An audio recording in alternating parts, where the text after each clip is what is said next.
Pas vdekjes nuk vjen errësira. Vjen një heshtje e butë, si një mjegull që mbulon kujtesat. Disa shpirtra fluturojnë me njëherë, tjerët ngadalësohen, dhe në atë ngadalësim dëgjojnë zërat e tyre të gjallë.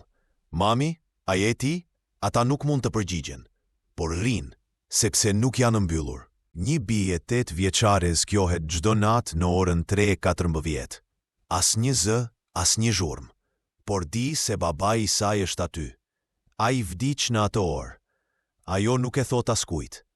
Vetëm ngrihet, i hedh një plajtse në divan si për të tjetrin, dhe thot, "Mirënat, babi." Ai nuk mund ta prek, por dëgjon. Një grua vdes duke lënë pas një letër të papostuar. Në brendësi, "Bab, më fal që s'isha kurrë ajo që doje." Gjatë varrimit, motra e saj e gjen dhe e lekson pranë varrit.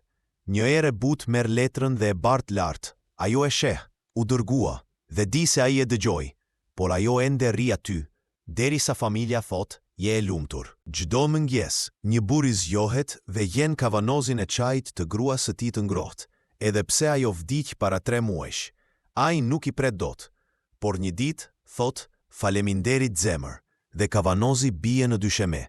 Për herë të parë, ai qan, jo nga dhimbja, por nga diçka që ngjante me lumturi. Një djali nuk tha, "Të dua", para se nëna e tij të vdiste. Tani, çdo vit në ditëlindjen e saj, shkon në varr dhe thot, "Të dua", por kurrë nuk e thot me zë të lartë, vetëm me buzë. Një natë, temperatura bie, dhe ai dëgjon një zë brenda mendjes. "Unë e dëgjova, tani jam mirë." Një vajzë hyn në banjë natën e varrimit të motrës së saj. Në pasqyrë pa një fytyrë tjetër, jo e saj, motra, me një buzëqeshje të vogël. Ajo nuk u tmerr, thjesht tha, "Jam këtu", dhe pasqyra u bë e bardhë. Ajo e di, motra ishte duke u çliruar. Një luftëtar i luftës së fundit vdes në një spital, por shpirti i tij rri në tokën ku ra Mikbashi. Ai nuk mund të shkoj larg, sepse nuk e pyeti kurrë, "A ke marrë dorëzim?" Tashmë, çdo natë, ai shikon tomin ku është varrosur armiku i tij dhe thot, "Më fal." Një mësues vdes duke mësuar. Kur ri pranë nxënësve të tij, dëgjon ata të thonë, "Ai na bëri të besonim." Ai nuk mund shkoj larg, sepse nuk dëgjoi atë që duhej. "Ti je i lumtur." Vetëm kur një nxënës i vjetër shkrua një letër publike, ai fillon të zhduket. Me një buzëqeshje, një grua vdes në lindje. Fëmia nuk mbjeton, por shpirti i saj rri pranë krevatit bosh. Çdo vit në datën e lindjes, ajo vendos një lodër të vogël në krevat. Një ditë, gruaja tjetër e shtëpisë thot, "Unë e di se ti je këtu, ti je e lumtur, flihu." Dhe lodra zhduket. Një muzikant vdes në skenë, duke kënduar. Shpirti i tij dëri në sallën e koncerteve. Ai nuk dëgjoi fundin e këngës së tij të fundit. Kështu që çdo natë, ai e këndon përsëri, derisa një ditë një fëmijë i vogël luan atë këngë në piano dhe thot, "Kjo ishte e bukur." Atë natë, ai doli nga salla. Një grua vdes pas lindjes, por shpirti i saj rri pranë krevatit ku fëmia i saj rritet. Ajo nuk mund të prek, por rri. Çdo natë, ngadalë mbulon me plaçe kur fëmia flet.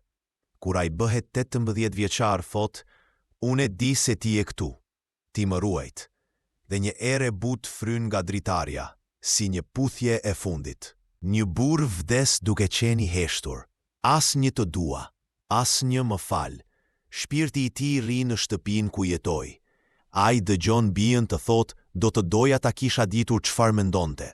Atë natë, ai provon të flas, por vetëm një fjalë del, "dashuri." Ajo zgjohet dhe thot, "Papa?" Ai ishte duke u çliruar. Një djalli vdes në një aksident.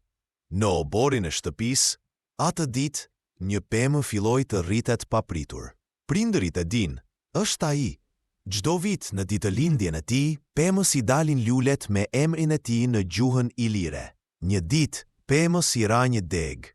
Babai e mori dhe tha, "Ti je i lumtur, ne jemi mirë, tani mund të shkosh." Dhe pemës i ra gjithë bliri, si një lampumir. Një marine vdes në det, por shpirti i tij nuk shkon dot larg. ri në anën e braktisur të skifterit. Çdo natë dëgjon zërat e familjes në radio. Një ditë, bia e tij thot në një video: "Babi, unë jam kapitenja tani." Dhe në atë çast, vallët pushuan. Ai e dëgjoi dhe filloi të shkojë. Një grua vdes duke lënë pas një album fotografik të plot, por pa asnjë foto me bashkëshortin e saj. Ai nuk e pyeti kur pse.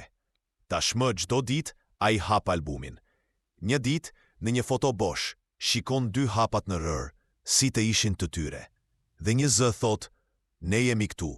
Ai çan, dhe për herë të parë thot: "Je i lumtur, unë jam mirë." Një djem vdes në një zjarre malore, por shpirti i tij rri në pyll.